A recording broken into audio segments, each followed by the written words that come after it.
Hello everyone. ನೋಡಿ ಸ್ನೇಹಿತರೆ, ನಮ್ಮ ತಾರಸಿ ತೋಟದಲ್ಲಿ ಇವತ್ತು ಬಣ್ಣ ಬಣ್ಣದ ಹೂಗಳಲ್ಲಿದೆ. ಮೊದಲು ತೋರಿಸ್ತಾ ಇರೋದು ಬಿಳಿ ಬಣ್ಣದ ಹೂ. ಈ ಸೀಸನ್ದು ಮೊದಲನೇ ಹೂ ಅಂತ ಹೇಳ್ಬೋದು. ತುಂಬಾ ಅಗಲವಾಗಿದೆ. ಇವತ್ತಂತೂ ಮೊದಲನೇ ಸಲ ಅರಳಿರೋದು ಸುಮಾರು ಹೂಗಳಿವೆ. ಇದು ಮೊಗ್ಗು ನೋಡಿ, ಅರಳುತ್ತೋ ಇಲ್ವೋ ಡೌಟ್ ನನಗೆ. ತುಂಬಾ ಬಿಸಿಲಿದೆಯಲ್ಲ, ಅದರಿಂದ ಈ ರೀತಿ ಆಗೋಗಿದೆ. ಈ ಆರ್ನಮೆಂಟಲ್ ಪ್ಲಾಂಟ್ದು ಕಟ್ಟಿಂಗ್ ಮಾಡಿದೆ. ಹೊಸದಾಗಿ ಕೆಂಪು ಎಲೆಗಳು ಬಂದಿದ್ದು, ಇನ್ನೂ ಹೊಸ ಶೂಟ್ಸ್ ಎಲ್ಲ ಬರ್ತಾ ಇದೆ. ತುಂಬಾನೇ ಚೆನ್ನಾಗಿ ಕಾಣಿಸುತ್ತೆ. ಇದಕ್ಕೆ ಕ್ರಿಸ್ಟಿನಾ ಪ್ಲಾಂಟ್ ಅಂತ ಕರೀತಾರೆ. ನೋಡಿ, ಮ್ಯಾಚ್ ಸ್ಟಿಕ್ ಬ್ರಾಮ್ಲಿಯೇಟ್ ಪ್ಲಾಂಟ್ ಅಲ್ಲಿ ಹೂ ಬಿಟ್ಟಿದೆ. ನಾನು ನೋಡ್ಕೊಂಡೇ ಇಲ್ಲ. 2 ಪಾಟ್ ನಲ್ಲಿ ಈ ತರ ಗಿಡ ನೆಟ್ಟಿರೋದು, ಮಲ್ಟಿಪ್ಲೈ ಕೂಡ ಆಗಿದೆ. ಇದೆಲ್ಲೋ ಸಂದಿಲ್ ಸೇರ್ಕೊಂಡಿತ್ತು, ಕಾಣಿಸ್ಕೊಂಡೇ ಇಲ್ಲ.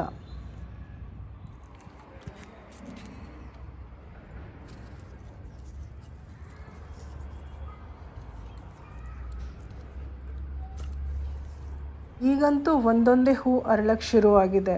ಬಿಳಿ ದಾಸವಾಳ ಗಿಡದ ಕಟಿಂಗ್ ಮಾಡಿದಾಯ್ತು. ನೋಡಿ, ಸಣ್ಣ ಸಣ್ಣ ಕಡ್ಡಿ ಎಲ್ಲ ಇತ್ತಲ್ಲ, ಅದನ್ನೆಲ್ಲ ಫುಲ್ಲಾಗಿ ತೆಗೆದಿದ್ದೀನಿ.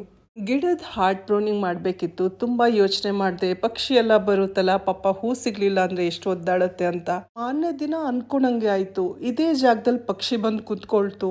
ಗಿಡದ ಮೇಲೆ ಫುಲ್ಲಾಗಿ ಕಣ್ಣಾಡಿಸ್ತು. ನಾನು ಒಂದಷ್ಟು ದೂರದಲ್ಲಿ ನಿಂತಿದ್ದೆ. ನನ್ನ ಕಡೆ ಕತ್ ತಿರುಗಿಸ್ಕೊಂಡು ಚಿಯಾ ಪಿಯಾ ಅಂತ ಏನೋ ಅಂತು. ನನ್ನ ಹೃದಯನೇ ಚೂರಾಗೋಯ್ತು. ಇನ್ನೊಂದು ಹೂ ಕಡೆ ಹೋಯ್ತು. ಆದ್ರೂ ಅಲ್ಲಿ ಏನು ರಸ ಕುಡಿಲಿಲ್ಲ. ಬೈಕೊಂಡೇ ಹಾರೋಯ್ತು. ಆ ದೃಶ್ಯ ಅಂತೂ ನಿಜವಾಗ್ಲೂ ನಂಗೆ ತುಂಬಾ ಬೇಜಾರು ಮಾಡಿತ್ತು. ಎರಡನೇದು ನನ್ನ ಮೇಲೆ ನನಗೆ ಬೇಜಾರಾಯಿತು. ಆ ಟೈಮಲ್ಲಿ ಕ್ಯಾಮ್ರಾ ಯಾಕೆ ಹಿಡ್ದಿರ್ಲಿಲ್ಲ ಅಂತ. ಕ್ಯಾಮ್ರಾ ಇದ್ದಿದ್ರೆ ಮಾತ್ರ ನಾನು ನೀಟಾಗಿ ಎಲ್ಲ ಕ್ಯಾಪ್ಚರ್ ಮಾಡ್ತಿದ್ದೆ. ನಿಮಗೂ ನೋಡಿದ್ರೆ ಅರ್ಥ ಆಗ್ತಿತ್ತು ಏನು ನಡೀತು ಅಂತ. ಇದ್ರ ಕಡ್ಡಿಗಳನ್ನ ಒಂದಷ್ಟು ನೆಟ್ಟಿದ್ದೀನಿ, ಇನ್ನೊಂದಷ್ಟು ನೀರಿನಲ್ಲಿ ಇಟ್ಟಿದ್ದೀನಿ. ನೋಡಿ ಎಷ್ಟೆಲ್ಲ ಮೊಗ್ಗಿದೆ ಅಂತ. ಹೂ ಮೊಗ್ಗಿಂದ ತುಂಬಿರೋ ಗಿಡನ ಕಟ್ ಮಾಡೋದು ಅಷ್ಟೊಂದು ಸುಲಭ ಅಲ್ಲ. ಗಿಡಗಳಿಗೆ ಒಂದಿನ ನೀರು ಹಾಕ್ಲಿಲ್ಲ. ಎಲ್ಲ ಗಿಡ ಚೆನ್ನಾಗಿದ್ದು, ಈ ಒಂದ್ ಗಿಡ ಮಾತ್ರ ಸ್ವಲ್ಪ ಒಣಗ್ತಾ ಇತ್ತು. ಎಲೆಗಳೆಲ್ಲ ಬಗ್ಗೋಗಿದೆ. ಸುಮ್ಮನೆ ಎಕ್ಸ್ಪೆರಿಮೆಂಟ್ ಮಾಡೋಣ, ನೋಡೋಣ ಗಿಡಗಳು ಹೇಗಿರ್ತವೆ ಅಂತ. ಹೋದ್ ವರ್ಷ ಮಲ್ಲಿಗೆ ಗಿಡದ ಒಂದಷ್ಟು ಕಡ್ಡಿಗಳನ್ನ ಕವರಲ್ಲಿ ನೆಟ್ಟಿದೆ. ತುಂಬಾ ಚೆನ್ನಾಗಿ ಬೆಳೆದಿತ್ತು. ಈ ಸಲ ಇದಕ್ಕೆ ಟ್ರಿಮ್ ಮಾಡಿಟ್ಟಿದ್ದೀನಿ, ಚೆನ್ನಾಗಿ ಚಿಗಿರ್ಲಿ ಅಂತ. ಫೈಕಸ್ ಗಿಡದಲ್ಲಿ ಈಗ ಹೊಸ ಚಿಗುರೆಲ್ಲ ಕಾಣಿಸೋಕೆ ಶುರುವಾಗಿದೆ. ಇವತ್ತಿನ ವಿಡಿಯೋ 2-3 ದಿನದ ಸೇರ್ಸ್ ಮಾಡಿರೋದು. ನಮ್ಮ ತಾರಸಿ ತೋಟದಲ್ಲಿ ಇವತ್ತು ಏನೇನು ಕೆಲಸ ನಡೆದಿದೆ ಅಂತ ಹೇಳ್ತೀನಿ ಬನ್ನಿ.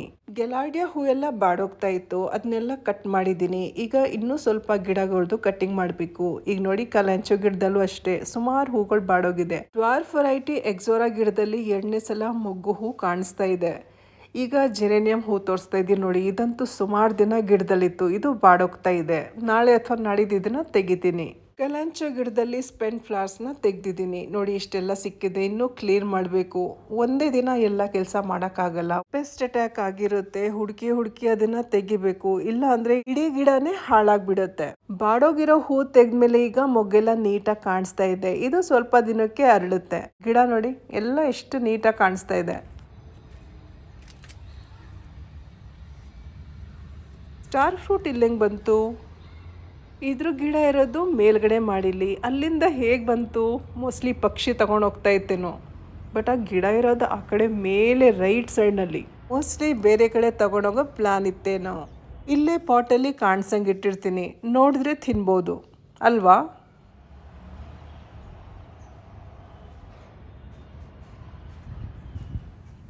ಸಕುಲೆಂಟ್ಸ್ ತುಂಬ ಚೆನ್ನಾಗಿ ಗ್ರೋ ಆಗ್ತಾ ಇದೆ. ಜೆಲ್ಲಿ ಬೀನ್ ಸೀಡ್ ಏನಂತೀರಾ ನೋಡಿ, ಎಷ್ಟು ಚೆನ್ನಾಗಿ ಬೆಳೆದಿದೆ. ಹೊಸ ಗ್ರೋತ್ ನೀವು ನೋಡ್ಬೋದು. ತುಂಬಾ ಚೆನ್ನಾಗಿ ಗ್ರೋ ಆಗ್ತಾ ಇದೆ. ಒಂದೊಂದ್ಸಲ ಅನ್ಸುತ್ತೆ ಇದನ್ನೆಲ್ಲ ತೆಗ್ದು ಸೆಪ್ರೇಟ್ ಪಾಟ್ ನೆಟ್ಟನ ಅಂತ. ಆಮೇಲೆ ಅನ್ಸುತ್ತೆ ಈ ವರ್ಷ ನೆಟ್ಟಿರೋದು ಇದ್ರೊಳಗೆ ಚೆನ್ನಾಗಿ ಗ್ರೋತ್ ತಗೊಳ್ಳಿ, ನೆಕ್ಸ್ಟ್ ಇಯರ್ ಇದನ್ನ ರಿಪೋರ್ಟ್ ಮಾಡಿದ್ರೆ ಆಯ್ತು. ಸ್ವಲ್ಪ ದಿನ ಇದ್ರ ಕಂಡೀಷನ್ ನೋಡಿಕೊಂಡು ಈ ಪಾಟಿನ ಜಾಗ ಚೇಂಜ್ ಮಾಡಬೇಕು. ಯಾಕಂದರೆ ಬೇಸಿಗೆ ಸ್ಟಾರ್ಟ್ ಆದಾಗ ಇದು ಹಾಳಾಗಕ್ಕೆ ಶುರು ಆಗುತ್ತೆ. ಅದರಿಂದ ಸೇಫೆಸ್ಟ್ ಪ್ಲೇಸಲ್ಲಿ ಇದನ್ನು ಇಡಬೇಕು. ನಾನು ಅಂದ್ಕೊಂಡಿರೋದು ಇದನ್ನು ಬಾಲ್ಕನಿಲಿ ಇಡೋಣ. ಯಾವಾಗಲೂ ಕಣ್ಮುಂದೆನೇ ಇರುತ್ತೆ. ಅಲ್ಲಿ ಮಾಂಡ ಬಳ್ಳಿ ತೋರಿಸ್ತಾ ಇದ್ದೀನಿ ನೋಡಿ, ಅದು ಸೀಸನ್ ಇವಾಗ. ಹೂವಂತೂ ಬಿಟ್ಟು ಒಣಗಿ ಹೋಗಿದೆ. ನೆಕ್ಸ್ಟ್ ಗಿಡ ನೋಡ್ತಾ ಇದ್ದೀರಲ್ಲ, ಇದ್ರ ಹೆಸರು ಕಪ್ ಅಂಡ್ ಸಾಸರ್ ಅಂತ. ಇನ್ನೊಂದು ಹೆಸರು ಚೈನೀಸ್ ಹ್ಯಾಟ್ ಅಂತ. ಯಾಕಂದ್ರೆ ಇದ್ರ ಹೂ ಶೇಪ್ ನೋಡಕ್ಕೆ ಅದೇ ತರ ಇರುತ್ತೆ. ಹೂ ಎಲ್ಲ ತುಂಬಾ ಚೆನ್ನಾಗಿ ಬಿಟ್ಟಿತ್ತು, ಒಣಗೋಯ್ತು. ಅದನ್ನೆಲ್ಲ ತೆಗ್ದಿದ್ದೀನಿ. ಒಂದಷ್ಟು ಕಡ್ಡಿಗಳನ್ನ ಟ್ರಿಮ್ ಮಾಡಿದ್ದೀನಿ. ದಾಸವಾಳ ಗಿಡಗಳು ಒಂದೇ ಸಲ ಟ್ರಿಮ್ ಮಾಡಕ್ ಹೋಗಿಲ್ಲ. ಕೆಲವೊಂದು ಹಾರ್ಟ್ ಪ್ರೂನಿಂಗ್ ಮಾಡಿದ್ದೀನಿ, ಇನ್ನು ಕೆಲವೊಂದು ಹಾಗೆ ಬಿಟ್ಟಿದ್ದೀನಿ. ಕಟ್ ಮಾಡಿರೋದ್ರಲ್ಲಿ ಈಗ ಹೊಸ ಚಿಗುರೆಲ್ಲ ಶುರುವಾಗಿದೆ. ಕಟ್ ಆಗಿರೋ ಜಾಗಕ್ಕೆ ಒದ್ದೆ ಮಣ್ಣು ಅಂಟಿಸಿದ್ದೀನಿ ನೋಡಿ. ಇದು ಜುಮ್ಕಾ ಹೈಬಿಸ್ಕಸ್. ಇನ್ನೂ ಅರಳಿಲ್ಲ, ನಾಳೆ ಅರಳುತ್ತೆ. ಗಿಡನ ಟ್ರಿಮ್ ಮಾಡಬೇಕು. ಆದರೆ ಎಷ್ಟು ಚೆನ್ನಾಗಿ ಎಷ್ಟೊಂದು ಮೊಗ್ಗೆಲ್ಲ ಬಿಟ್ಟಿದೆ, ಮನಸ್ಸೇ ಬರೋದಿಲ್ಲ. ಕಟ್ ಮಾಡಲೇಬೇಕು. ಯಾಕಂದರೆ ಒಂದೊಂದು ಬ್ರಾಂಚ್ ಒಂದೊಂದು ದಿಕ್ಕಕ್ಕೆ ಹೋಗಿದೆ, ತುಂಬ ದೂರ ಹೋಗಿದೆ. ಬಿಳಿ ಹೈಬಿಸ್ಕಸ್ ಕಡ್ಡಿಗಳನ್ನ ಒಂದಷ್ಟು ನೀರಿನಲ್ಲಿಟ್ಟಿದೆ. ಮೊಗ್ಗಳಂತೂ ಸಿಕ್ಕಾಪಟ್ಟೆ ಬಿಟ್ಟಿದ್ದೋ, ಒಂದೊಂದು ದಿನ ಒಂದೊಂದು ಅರಳುತ್ತೆ. ಬೆಳಗ್ಗೆನೆ ಲಾಲ್ಬಾಗ್ ಕಡೆ ಹೊಟ್ಟಿದ್ದೀವಿ. ಪ್ರತಿಯೊಂದು ದಿನಾನು ಲಾಲ್ಬಾಗ್ ಲುಕ್ ಬೇರೆ ಥರನೇ ಇರುತ್ತೆ. ಈ ಥರ ಗಿಡ ಮರಗಳು ನೋಡಿದಾಗ ನನಗಂತೂ ಮರು ಸುತ್ತಲೂ ಓಡಾಡಬೇಕು, ಅಲ್ಲಿ ಕುಂತ್ಕೋಬೇಕು, ಫೋಟೋ ವಿಡಿಯೋ ತಗೋಬೇಕಂತ ಆಸೆ. ಇವ್ರು ಹೇಳ್ತಾ ಇರ್ತಾರೆ, ವಾಕ್ ಮಾಡೋಕ್ಕೆ ಬಂದಿದೆಯಾ ಅಥವಾ ಫೋಟೋ ವಿಡಿಯೋ ತೆಗಿಯೋಕ್ಕೆ ಬಂದಿದೆಯಾ ಅಂತ. ಒಂದೊಂದು ಸಲ ವಾರ್ನಿಂಗ್ ಕೊಡ್ತಾರೆ, ಇನ್ನೊಂದು ಸಲ ವಾಕ್ ಬರಬೇಕಂದ್ರೆ ಮೊಬೈಲ್ ಮನೇಲಿ ಇಟ್ಟು ಬರಬೇಕು ಅಂತ. ಏನು ಮಾಡಲಿ, ಲಾಲ್ಬಾಗ್ ಬ್ಯೂಟಿ ಒಂದೊಂದು ಕಡೆ ಒಂದೊಂದು ಥರ ಇದೆ.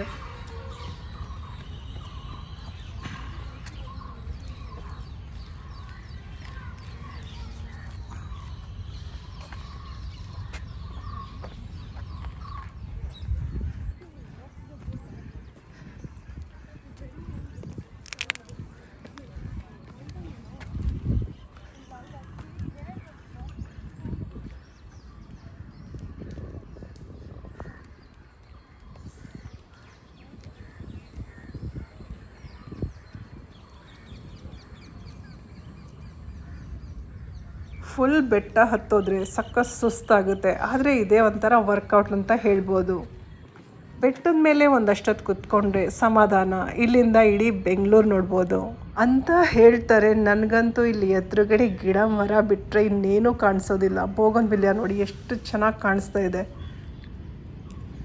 ಇಲ್ಲಿ ಎದುರುಗಡೆ ನಿಮಗೆ ಸ್ಟ್ರಕ್ಚರ್ ಕಾಣಿಸ್ತಾ ಇದೆಯಲ್ಲ, ಇದು ಯಾವ ಶೈಲಿಲಿ ಕಟ್ಟಿರೋದಂತ ನೀವು ಕಮೆಂಟ್ ಮಾಡಿ ಹೇಳಬೇಕು. ನನಗಂತೂ ಯಾವುದೋ ಬೇರೆ ದೇಶಕ್ಕೆ ಬಂದಂಗೆ ಅನಿಸ್ತಾ ಇದೆ.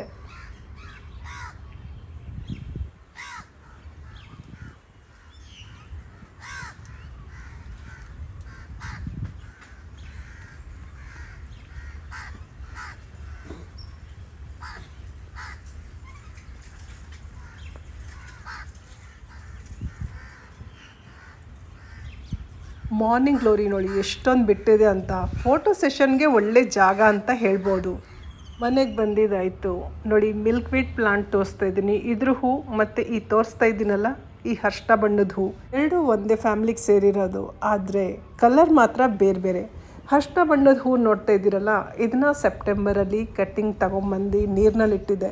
1 ತಿಂಗಳಾದಮೇಲೆ ಇದನ್ನ ಮಣ್ಣಲ್ಲಿ ನೆಟ್ಟಿದ್ದು. 3 ತಿಂಗಳಿಗೆ ಎಷ್ಟು ಗ್ರೋತ್ ಆಗಿರೋದು. ಪಕ್ಷಿಗಳು ವಾಟರ್ ಆ್ಯಪಲ್ನ ಅರ್ಧಕ್ಕರ್ಧ ಉತ್ತರಿಸಾಕ್ಬಿಟ್ಟಿದ್ದಾವೆ, ವೇಸ್ಟ್ ಮಾಡಿದ್ದಾವೆ ಅಂತ ಹೇಳ್ಬೋದು. ಪರ್ಸ್ಲೆನ್ ಗಿಡದಲ್ಲಿ ಸುಮಾರು ಹೂಗಳು ಬಿಟ್ಟಿದೆ. ಇನ್ನೂ ನಾನು ಇದ್ರದ್ದು ಕಟ್ಟಿಂಗ್ಸ್ ಎಲ್ಲ ನೆಟ್ಟಿಲ್ಲ, ಸೀಸನ್ ಅಲ್ವಾ, ಅದರಿಂದ ಇಷ್ಟೆಲ್ಲ ಹೂ ಬಿಟ್ಟಿರೋದು. ನೋಡಿದ ತಕ್ಷಣ ಖುಷಿ ಆಗೋಗಿದೆ. ನಾನು ಒಣಗಿರೋ ಎಲೆ ಅಂತ ಇದನ್ನ ತೆಗಿಯೋಕ್ಕೆ ಹೋದೆ, ಏನೋ ಒಂಥರ ಅನಿಸ್ತು. ಆಮೇಲೆ ನೋಡಿದರೆ ನೋಡಿ ಸದ್ಯ ಬಚಾವಾಯಿತು. ದೊಡ್ಡೋರು ಇವಾಗ ಬರ್ತಾ ಇದ್ದಾರೆ, ಮನೇಲಿ ಮರಿಗಳಿದ್ದೋ ನೋಡಿ ಹೇಗೆ ಸಣ್ಣ ಗೂಡು ಕಟ್ಕೊಂಡಿದೆ. ಗಮನ ಕೊಟ್ಟು ನೋಡಿದಾಗ ಇದರೊಳಗೆ 5 ರಿಂದ 6 ಕೀಟ ಪತಂಗಗಳು. ಇದಕ್ಕೆ ಏನಂತ ಕರೀತಾರೆ ದಯವಿಟ್ಟು ಕಮೆಂಟ್ ಮುಖಾಂತರ ತಿಳಿಸಿ. ಹತ್ತಿರದಿಂದ ತೋರಿಸ್ತೀನಿ ನೋಡಿ. ತಾರಸಿ ತೋಟ ಅಂದಮೇಲೆ ಸುಮಾರು ವೆರೈಟಿ ಕೀಟ ಪತಂಗಗಳಿರುತ್ತೆ. ಕೆಲವೊಂದು ಶತ್ರು ಕೀಟಗಳು, ಕೆಲವೊಂದು ಮಿತ್ರ ಕೀಟಗಳು. ಪೆಸ್ಟ್ ಅಂತ ಅಂತಿರಲ್ಲ, ನಮಗೆ ಬೇಡದಿರೋ ಹುಳಗಳು, ಅದನ್ನು ತಿನ್ನೋಕ್ಕೆ ಮಿತ್ರ ಕೀಟಗಳು ಬರುತ್ತೆ. ಅದರಿಂದನೇ ತಾರಸಿ ತೋಟ ಇಷ್ಟು ಚೆನ್ನಾಗಿ ಮೇಂಟೈನ್ ಆಗೋದು. ಕೆಲವು ಹುಳಗಳನ್ನ ಪಕ್ಷಿಗಳು ಬಂದು ತಿನ್ಕೊಂಡು ಹೋಗ್ತವೆ. ಕಣಗ್ಲೆ ಗಿಡದಲ್ಲಿ ಹೂಗಳು ತುಂಬ ಚೆನ್ನಾಗಿ ಬಿಟ್ಟಿದೆ, ತುಂಬಾ ಎತ್ತರಕ್ಕೆ ಬೆಳೆದಿದೆ. ಹೂ ಮಾತ್ರ ಯಾವಾಗಲೂ ಬಂಚಲ್ಲೇ ಬಿಡುತ್ತೆ. ಗಿಡಕ್ಕೆ ಏನಾರ ನೀರು ಹಾಕೋದು ತಡ ಆದರೆ ಹೂಗಳು ಬೇಗನೆ ಒಣಗೋಗ್ತವೆ. ಹೂ ಮಾತ್ರ ತುಂಬ ಅಗಲ, ತುಂಬಾ ಸುಂದರವಾಗಿರುತ್ತೆ, ರೋಜಾ ಹೂವಿನ ಥರ. ಒಂದೆರಡು ಹೂ ಒಣಗ್ತಾ ಇದ್ರೆ ಅದನ್ನು ತೆಗಿತಾ ಇರಬೇಕು.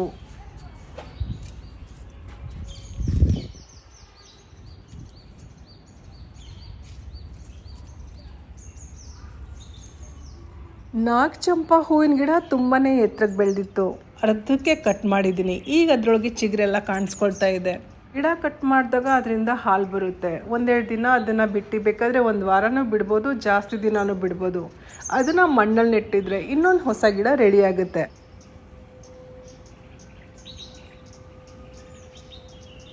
ಸಣ್ಣ ಮಾವಿನ ಮರದ ತುದಿಯಲ್ಲಿ ನೋಡಿ 3 ಕಾಯಿಗಳು ಬಿಟ್ಟಿದೆ. ಅದು ಎಷ್ಟು ದಪ್ಪ ಆಗಿದೆ ಅಂದರೆ ಭಾರಕ್ಕೆ ಮರನೇ ಬಗ್ಗೋಗಿದೆ. ನನಗಂತೂ ಭಯ ಆಗ್ತಾ ಇದೆ, ಯಾವಾಗ ಕಟ್ಟಾಗಿ ಬಿದ್ದೋಗುತ್ತೆ ಅಂತ. ನೋಡಿ ಜಂಗಲ್ ಲುಕ್ ಕೊಡ್ತಾ ಇದೆ. ಎಷ್ಟೊಂದು ಪಕ್ಷಿಗಳು ಸದ್ದು ನೀವು ಕೇಳಿಸ್ಕೊತಾ ಇದ್ದೀರಾ. ಚಿಟ್ಟೆಗಳು ಹಾರಾಡ್ತಾ ಇದೆ. ಆಕಾಶದಲ್ಲಿ ನೋಡಿ ಅದು ಹೇಗೆ ರೌಂಡ್ ಆಗ್ತಾ ಇದೆ ಅಂತ. ಬರೀ ರೌಂಡ್ ಆಗ್ತಾ ಇದೆ ಅಂತ ಅಂದ್ಕೊಂಡಿದ್ದೀರಾ, ಶಿಕಾರ್ ಹುಡುಕ್ತಾ ಇದೆ. ನಮ್ಮ ಮನೆ ಹಾಲನ್ ಕಿಟಕಿಯಿಂದ ಇದು ಕಾಣಿಸ್ತಾ ಇರೋದು. ಪಾರಿಜಾತದ ಮರದ ಮೇಲೆ ಬುಲ್ಬುಲ್ ಬಂದು ಕುಂತಿರೋದು. ಯಾಕೋ ಇಲ್ಲಿಂದ ಅಲ್ಲಿ, ಅಲ್ಲಿಂದ ಇಲ್ಲಿ ತುಂಬಾನೇ ಹಾರಾಡ್ತಾ ಇದೆ. ದಿಢೀರ್ ಅಂತ ಒಂದು ದೊಡ್ಡ ಪಕ್ಷಿ ಬಂದು ಕುಂತ್ಕೊಳ್ತು. ಬುಲ್ಬುಲ್ ಹಾರೋಯ್ತು. ಕೇಳಿಸ್ಕೊಂಡ್ರ ಬುಲ್ಬುಲ್ ಹೇಗೆ ಸಿಗ್ನಲ್ ಕೊಡ್ತಾ ಇದೆ ಅಂತ? ತುಂಬಾ ದೊಡ್ಡ ಪಕ್ಷಿ. ನನಗಂತೂ ಇದು ಕೋಗಿಲೆ ಅನಿಸ್ತಾ ಇದೆ.